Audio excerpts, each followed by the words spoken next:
Panorama group, जो सोचता है वो करता है। आपके अपने सपनों का आशियाना। सर, अपनी यात्रा की शुरुआत अपनी पदयात्रा की शुरुआत यहीं से की थी, भितियरवा आश्रम से। कल चुनाव प्रचार का कल जो है वो लास्ट का चुनाव है, आप यहाँ पे आए हैं, क्या कुछ कहेंगे इसको? यात्रा की शुरुआत नहीं की थी। बिहार में बदलाव के लिए, बिहार में सुधार के संकल्प की शुरुआत इसी आश्रम से, इसी परिसर से हुआ था और आज उसका एक चरण पूरा हो रहा है। करीब 3 वर्ष उस बात को हो गए और 3 वर्ष में जो कुछ भी हो सका है, प्रयास किया है कि ईमानदारी से, शुद्धता से, जिस ईमानदारी और शुद्धता की बात करके इस आश्रम से इस अभियान की शुरुआत की गई थी, उस ईमानदारी और शुद्धता को बनाए रखने का पूरा प्रयास किया है। और यकीन है कि बिहार की जनता इस बात को देखेगी, समझेगी और आने वाले समय में अपने बच्चों के लिए, अपने इस राज्य के लिए, अपने समाज के लिए जाति, धर्म, पैसे के लालच से ऊपर उठकर लोग अपने बच्चों के बेहतरी के लिए, उनके भविष्य के लिए, अच्छा समाज का निर्माण के लिए लोग उस तरीके से वोट देंगे। बस यही कहना चाहते हैं। प्रधान जी, क्या फीडबैक है पूरे प्रदेश से आपके पास? फीडबैक मेरे भाई तो किसी के पास नहीं है। फीडबैक तो जो आप लोग दे रहे हैं, जो इलेक्शन कमीशन दे रहा है, वो सब लोग सुन रहा है कि बिहार में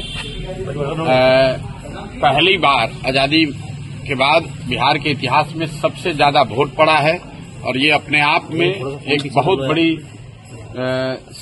बहुत बड़ा संकेत है, बदलाव का संकेत है। पहली बार बिहार में इतनी बड़ी संख्या में वोट पड़ा है, तो एक तरीके से गांधी के इस आश्रम में, गांधी के विचार से, लोकतंत्र के मानने वाले लोग की सबसे बड़ी जीत है कि बिहार में आज तक 65% वोट कभी नहीं पड़ा है।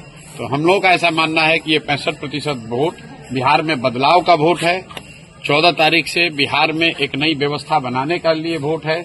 ये वोट इस बात के लिए है कि बिहार में भी अब बच्चों के लिए पढ़ाई और रोजगार हो, बिहार के बच्चों को भी आगे पलायन न करना पड़े, 10-12 हजार के रोजी रोजगार के लिए घर परिवार, बिहार गांव छोड़कर बाहर नहीं जाना पड़े, बिहार में भ्रष्टाचार खत्म हो।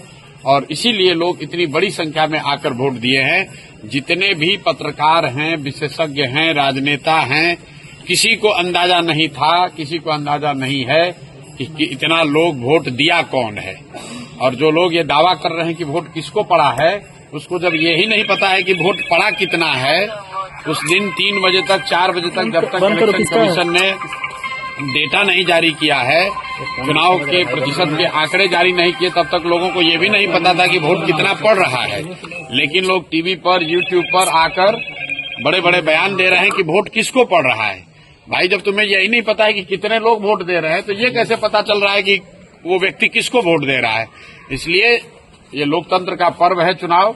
14 तारीख को परिणाम आने दीजिए, आपको दिखेगा बिहार में देश का राजनीतिक इतिहास लिखा जाता हुआ दिखेगा।